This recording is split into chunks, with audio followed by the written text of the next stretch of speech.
jorram, águas que curam enfermidades, águas que regam e que transbordam todo o meu ser. Aleluia.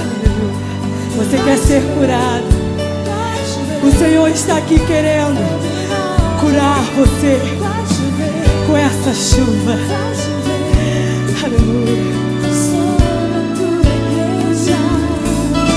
Sobre os filhos de Sião, sobre o povo de Jerusalém, sobre aqueles que estão dentro de Deus,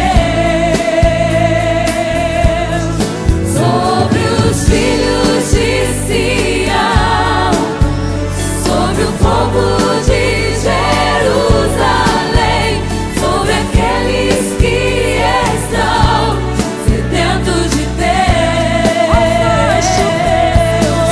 Vai chover, Senhor, e derrama sobre nós águas que limpam, águas que jorram, águas que curam enfermidades, águas que regam e que transbordam todo o meu ser.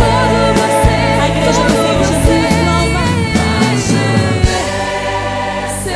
Uma chuva de bênção está sendo derramada aqui neste lugar. E você pode sentir todas as árvores secas.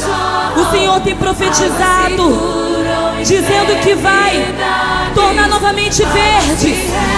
Todos os lírios ficarão verdes.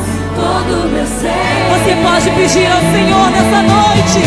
Vai chover, Senhor, e derrama sobre nós águas que limpam, águas que jorram.